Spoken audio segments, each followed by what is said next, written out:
Boa noite para você que está acompanhando mais uma edição do TJ UFSC. A semana está começando recheada de informações. Governo Moisés não irá aumentar restrições sanitárias no estado. Calendário de vacinação no país pode atrasar por falta de insumos e muito mais. Não sai daí que é logo depois da vinheta.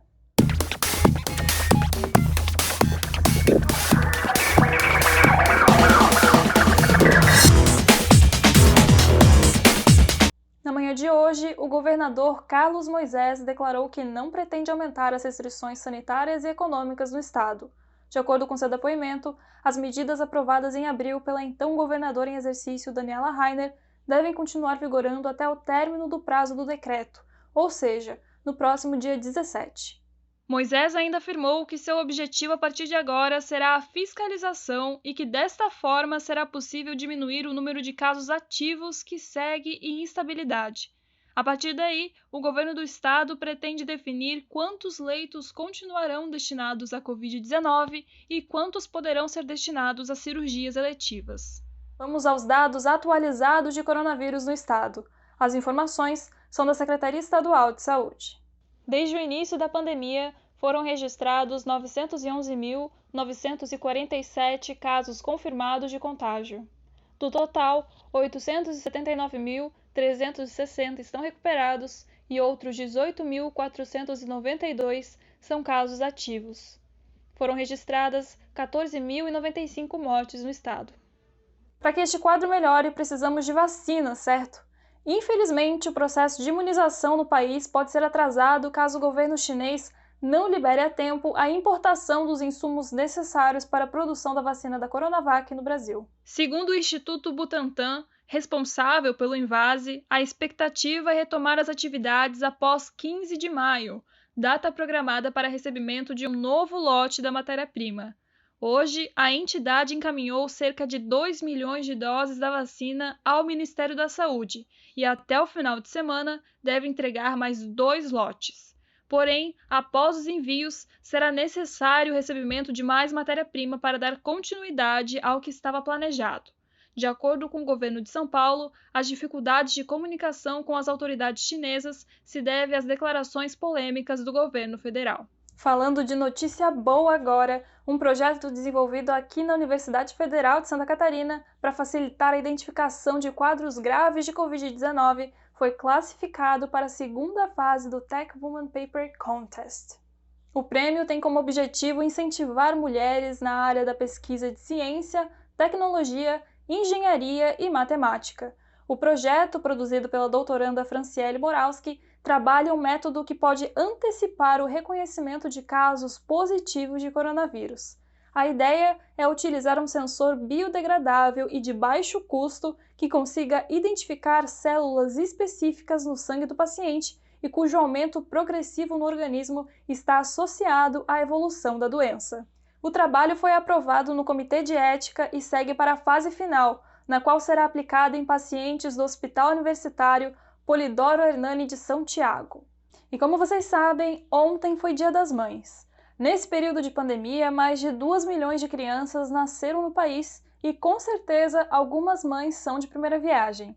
Nessa reportagem de agora, produzida na matéria de vídeo e telejornalismo da UFSC, você confere o desenvolvimento dos bebês com isolamento social. Desde o início da pandemia, nasceram mais de 2 milhões de crianças no Brasil. Uma delas é a Bianca, que tem 3 meses. No mundo que ela conhece, pais e filhos sentem os efeitos do isolamento social, uma das principais medidas para conter o avanço da Covid-19. Ela ia na consulta e eu não podia entrar, tinha que ficar de fora, né? Só entrava uma pessoa. Então eu pude ver algumas coisas dos exames que eram gravados. Eu que fiquei mais aqui em casa, sim, me sentia sozinha, me sentia distante das pessoas. Conhece pessoas que são amigos, que são próximos, que são colegas de trabalho, que não conhecem a Bianca ainda, porque não puderam visitar. E o fato de não poder sair com ela em alguns lugares. Os primeiros 1000 dias da criança, incluindo a gestação, são cruciais para o seu desenvolvimento neuropsicomotor.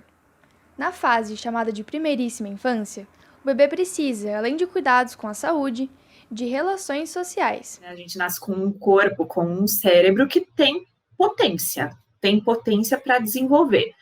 Mas, se a gente não tem o estímulo adequado que vem do ambiente, a gente não desenvolve essas habilidades que são típicas dos seres humanos. Mas é essa mediação dos outros, do contexto social e do ambiente, que vai ativar essas competências na gente.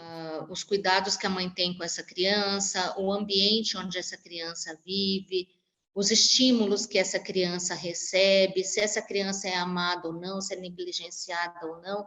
Então, tudo isso vai afetar na vida da criança, né? Quase 90% dos médicos notaram mudanças de comportamento nas crianças durante a pandemia.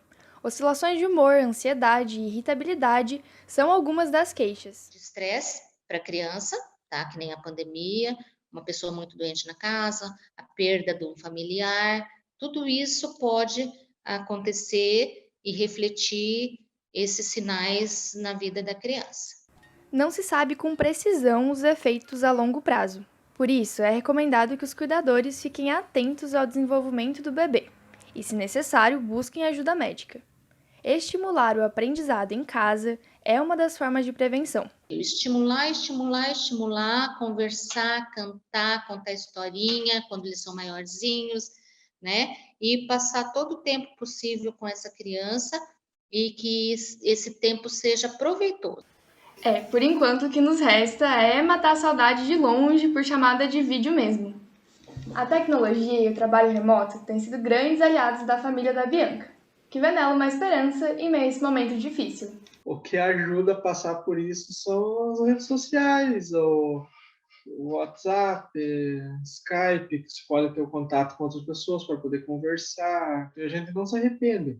Tem as dificuldades, tudo, estamos enfrentando. Se fosse preciso, fazia de novo. É uma coisa muito boa. E que sorte nós temos de ter a tecnologia como aliada nesses momentos de isolamento. Tenho certeza que ontem muitos filhos fizeram chamadas de vídeo com suas mães e essa data tão importante não poderia passar em branco aqui no TJ. Por isso, preparamos uma homenagem para as mamães dos nossos repórteres. Atenção! Aviso de gatilho. A partir daqui, o jornal fará uma homenagem ao Dia das Mães. Sabemos que a pandemia afetou inúmeras famílias em todo o país e que o assunto a seguir pode causar dores em muitas pessoas. Caso o tema lhe cause algum gatilho emocional, pedimos que pare de assistir. Mãe. Palavra de força, palavra de amor, palavra de confiança. Mãe implica tanto, mas tanto significado, que fica difícil escrever um texto em homenagem a ela. Colaboradora de sonhos, incentivadora de projetos, amizade sincera. Mãe é aquela que protege, que cria, que ensina e que discute. Mãe às vezes é tia, é avó, é pai, é amiga. Na verdade, o rótulo pouco importa. Mãe é mãe e isso só depende do que a gente sente. Depende apenas do carinho no meio do caminho. Que mesmo que a pandemia tenha afastado fisicamente algumas mães e seus filhos, o amor materno supere todo tipo de barreira. E é por tudo isso que desejamos a todas um feliz e talvez um pouquinho atrasado Dia das Mães. Nós, do TJ UFSC, oferecemos nossos sentimentos a todos que perderam suas mães e filhos nesses dias difíceis. A edição de hoje fica por aqui, mas amanhã tem muito mais. Tchau, tchau.